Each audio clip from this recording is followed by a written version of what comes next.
I've wanted to make this video for a very, very long time. I think this is a video I've been holding off, but I've wanted to make constantly, but I've always just held it back. But today, I decided to sit down and finally discuss something that I've wanted to talk about. The future of the Tokyo Ghoul manga. The plot points of the story, where it's going to go, and possible foreshadowing to what we should possibly expect to happen in this series. So, today, I'm just going to say right now, if you're not up to date with Chapter 34 of Tokyo Ghoul, I do not recommend you to watch this video. I'm just doing a spoiler alert for anyone else, because if you're still watching or reading Part 1, I don't know why I said watch, you shouldn't watch the anime first. If you're still reading Tokyo Ghoul manga, for instance, you're in Part 1, or you're still trying to catch up to Tokyo Ghoul I do not recommend you to watch this video until you catch up to Chapter 34 of Tokyo Ghoul because that's all the information we have right now. So now that that's out of the way, let's do the discussion of possible foreshadowing and where Tokyo Ghoul might end up. So, here's one thing I wanted to mention for quite a while now. I don't know how many Chibits actually know about this, or manga readers of Tokyo Ghoul actually know this, but on Chapter 1 of Tokyo Ghoul the first chapter, you can go back to check for yourself. On the first chapter, first page, as we know, each individual chapter of Tokyo Ghoul gets a specific title name. For instance, you know how each individual chapter has its own title, like name attached to it? That happens in One Piece, that happens in Tokyo Ghoul, it happens almost every manga. And we do know Ashita foreshadows a lot of shit. Like on chapter 74, I think, 74 or 73, Ashita foreshadowed the ending of his series. Like, on one of those chapter names, it said halfway. And that was actually the halfway point of the Tokyo Ghoul Part 1 manga. And so Ashita does foreshadow with his titles and his covers. He does that often, very often. And there's something I think majority of us have neglected to actually see, because when I went back to actually do a reread of Tokyo Ghoul yes, I went back to actually reread Tokyo Ghoul on the first chapter, the title of the first chapter's name is called Bones. Now, instantly, I think majority of you, because I know majority of you Chibits are very intelligent, a lot of you are very smart, smarter than me, will instantly probably pick up on what I mean from this information.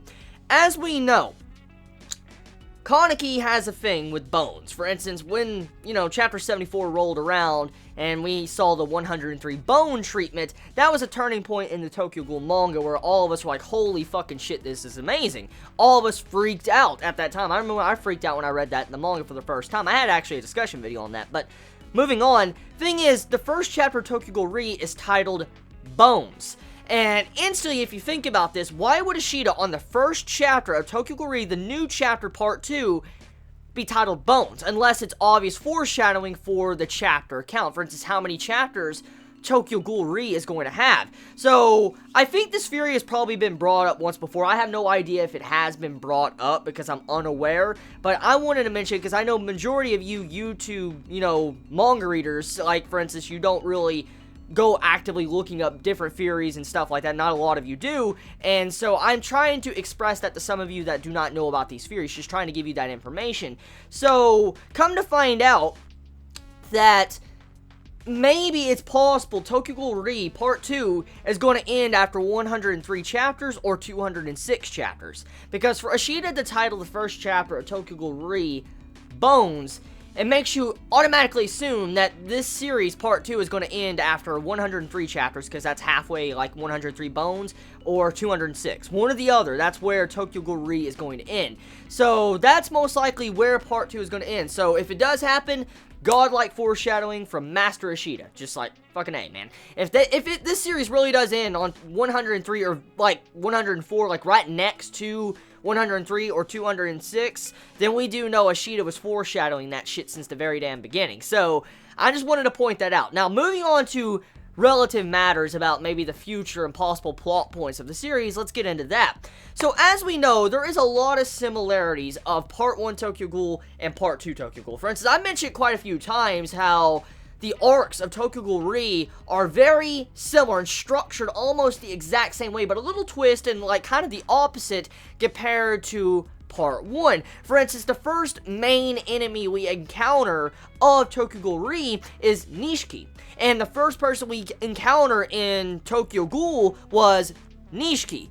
Think about that real quick. Like, that's kind of scary if you start thinking about those different things. And then also the arc after that with Nishiki and stuff, you have it to where the introduction of the doves go on like their first big operation. And that's kind of what happens in the auction arc. You had it to where, you remember what happened with Toka, to Kaneki, to where what happened to Mado and stuff like that. That's kind of what the auction arc was. It was very similar to the dove arc, like the first part of Tokyo Ghoul manga. But what was different is the opposite outcome happened. If we think about this, let's, take a few moments to think about this.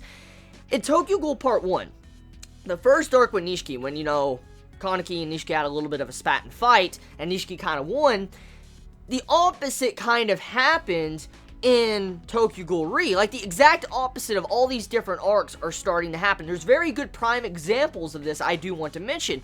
For instance, as we remember, even though Kaneki went fucking crazy, or Sasaki went fucking crazy in Tokyo Ghoul Re, and he started attacking Nishiki, you could kind of consider that he won, because he got away, he beat the shit out of, Sasaki, and he won. In Part 1, Kaneki beat the shit out of Nishiki, if we remember that. So, the exact opposite happened right then and there, but then it gets even more interesting. In the auction raid that we recently just had finished in Tokyo Ghoul Re, the opposite happened as well. As we know in Part 1, the Ghoul side won. For instance, Kaneki and Toka won against Mado, the doves. They won. The Ghouls won. But in the auction arc, the doves win. You see what I mean? And then, let's think about this. There's another similarity that I think majority of us have probably forgotten about as well. In this new Shu arc we're getting into right now, the Rosewald arc, think about the differences right now, the opposite differences. For one thing, when the arc first started, Shu's arc in Part 1, Shu was had a lot of emotions. Let's put it this way. He was very happy, and he was expressing his emotions all the time. He's like, amore! He was always doing that type of shit. He met Kaneki, he was all over the place, and everybody fucking loved him after that point. And if you look at this new Shu arc, it's the exact opposite. Shu is depressed as fuck, and he doesn't want to do shit. And that's automatically correlations, but differences, like the exact opposite of the layout of Part 1. Get my point. Now this is where I can go into the actual theories now that I've set the groundwork up for the similarities.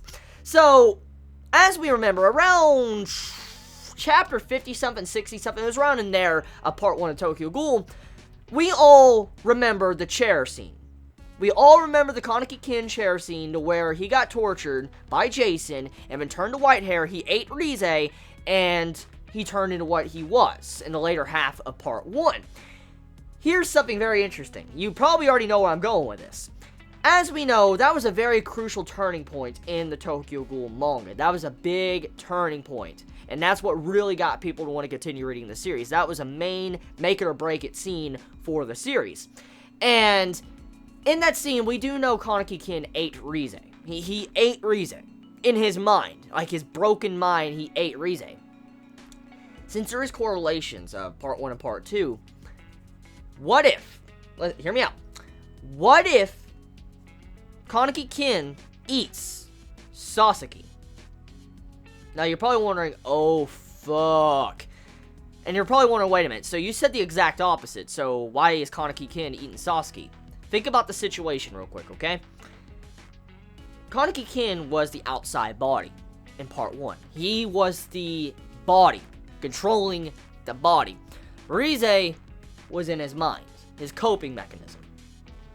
And then Kaneki Kin ate that coping mechanism that was Rize and devoured her. His, other personality inside of his mind. He devoured it in Part 1.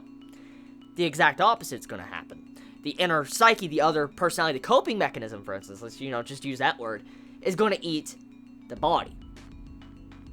Get my point. You get my point there. What I'm getting at is that it is still the opposite. Kaneki Kin is going to eat Sasaki, the body, to get the body back. Because obvious foreshadowing these past couple chapters with that. So, I like that. That's almost certain to happen. There's probably going to be some little differences because Ishida won't make it that damn easy. I highly doubt Ishida Sensei would do something like that makes it so damn simple to guess. But I think something very similar to that type of circumstance is going to happen to Sasaki and Kaneki. around chapter 50-something to 60-something. Something like that's going to happen. But then this makes me think of other things. Around chapter 70-something, if we remember, Ayato and Toka got into a major fucking fight. They got into a serious-ass fight, and in that act of this fight, he had it to where Kaneki stood up and fought Ayato. So, it might be possible that Toka might have her own personal arc or something very important later on down the road around chapter 70-something of Tokyo Ghoul Re with Ayato and Kaneki. Something might happen. It might foreshadow that Toka might die. Think about it. I mean, Toka survived in, that part. She barely survived. She was almost about to fucking die because Ayato's beat the fucking shit out of her. It might be possible she could die. You see my point? So, scary fucking shit when you start thinking about the manga of Tokyo Ghoul and the structure of it. And then, let's not even get into the ending. Like, around chapter 140. Let's not even get into that. I don't think I even need to explain that. If the opposite is true, think about how that would end. Oh, God. So, yeah. Tell me your thoughts, Chibis. How do you feel about these theories? I mean, let me know your thoughts. How do you feel about what I came up with and what I was just discussing? Let me know your theories in the comments below. What do you think will happen? I love you all so much. You have a wonderful day or night wherever you live. Please be safe. Chibi out.